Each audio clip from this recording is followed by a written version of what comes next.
ગુજરાત રાજ્ય માર્ગ વાહન વ્યવહાર નિગમ જેના દ્વારા મોટો નિર્ણય કરવામાં આવ્યો છે। હાલ એસટી બસના ભાડામાં 10% વધારો કરવામાં આવ્યો છે, જે ભાડા વધારો આજે મધરાતથી અમલી બનશે। વર્ષ 2014 બાદ વર્ષ 2023માં એટલે કે 10 વર્ષ બાદ 68% જેટલો ભાડા વધારો કરવાનો થયો હતો, પરંતુ મુસાફરોને એક સાથે ભારણ ન પડે તેને ધ્યાને રાખી તબક્કાવાર વધારવાનો નિર્ણય કરવામાં આવ્યો છે, જેને લઈ અને 1 ઓગસ્ટ 2023ના રોજ બસના ભાડામાં 25%નો વધારો કર્યો હતો।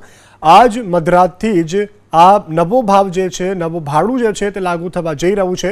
લોકલ સર્વિસમાં કુલ મુસાફરો પૈકી 85% મુસાફરો 48 કિલોમીટર સુધીની મુસાફરી કરે છે, જેમાં માત્ર 1 થી 4 રૂપિયા સુધીનો નજીવો ભાડા વધારો થાય છે, જેથી રાજ્યમાં લોકલ સર્વિસોમાં મુસાફરી કરતા મુસાફરોને ભાડા વધારાથી નહિવત અસર થશે।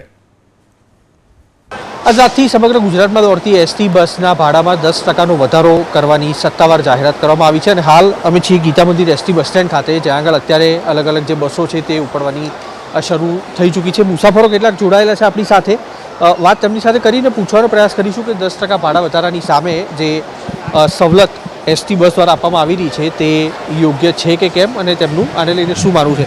મોટાભાઈ, કઈ બાજુ જવાનું છે તમારે અત્યારે? વિજયનગર।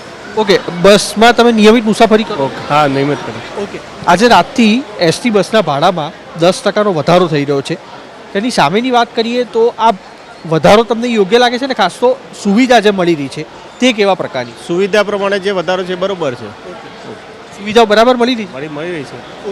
અન્ય પણ મુસાફર આપણી સાથે છે, તમારે ક્યાં જવાનું? વિજયનગર જ છે। વિજયનગર જ જવાનું। અચ્છા, 10%નો ભાવ વધારો આજ રાતથી અમલમાં આવી રહ્યો છે, તમને લાગે છે કે આના કારણે કોઈ ભારણ પડશે?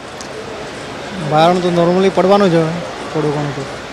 અચ્છા, એની સામે જે સુવિધાઓ મળે છે તે યોગ્ય મળે છે? એ બરાબર છે, યોગ્ય જ છે। કઈ ખૂટે છે ખરું મુસાફર તરીકે, તમે કઈ? બરાબર છે, યોગ્ય છે અને સારું છે એસટીને। ઘણી તકલીફ હોય, ક્યાંક તો થોડી ઘણી તકલીફ હોય, બાકી બરોબર છે। મુસાફરો છે તેમનું કહેવું છે કે 10%નો જે ભાવ વધારો થનાર છે તે યોગ્ય છે, જો કે નાના પાયા ઉપર સુધારા વધારા કરવાની આવશ્યકતા છે, પણ તેની વચ્ચે આજે રાતથી જે 10%નો ભાવ વધારો થઈ રહ્યો છે। અન્ય જે મુસાફરો છે તે પણ અહીંયા આગળ છે, જે બસની પ્રતીક્ષા કરી રહ્યા છે, તેમની સાથે વાત કરવાનો પ્રયાસ કરીશું। ક્યાં જવાનું છે તમારે? ચોટીલા। ચોટીલા જવાનું। એસટી બસમાં નિયમિત મુસાફરી કરો? હા, નિયમિત મુસાફરી કરો। હા। આજે રાતથી એસટી બસના જે ભાવ છે તેમાં 10%નો વધારો થઈ રહ્યો છે, તમને લાગે છે કે આ ભારણ છે? ના ના ના, એટલો નહીં વધે। 10%ની સામે એટલી સુવિધા મળે છે ખરી બસમાં? મળે એ તો મળે, તો ભીડ હોય તો નહીં બી મળે ને, શું હોય એવું કંઈ નહીં। સુધારો કરવાની જરૂરિયાત છે ખરી? આમાં શું સુધારો કરો છો? તે કેમ નહીં, આ પબ્લિક બેઠી એટલી વધારે નહીં બેવી જોઈએ, એટલે બસની ફ્રીક્વન્સીમાં વધારો કરવો જોઈએ? હા, વધારો કરવો જોઈએ, બીજું કશું નહીં। બીજું કંઈ જે લોકો છે તે 10%ના વધારાને નોમિનલ ગણાવી રહ્યા છે, ભારણ મહદઅંશે ગણાવી રહ્યા છે, પણ તેની સામે એસટી માટે મુસાફરોની હંમેશા એક આશા રહેતી હોય છે, તે હજી પણ યથાવત છે, જેમાં એસટીની ફ્રીક્વન્સી વધારીથી લઈ અને વેઇટિંગ પીરિયડ છે તે ઓછો કરી શકાય તે પ્રકારની મુસાફરોની માગણી છે। કેમેરામેન રાજ ભાવસાર સાથે ઉષાંત સોની, એબીપી અસ્મિતા, અમદાવાદ।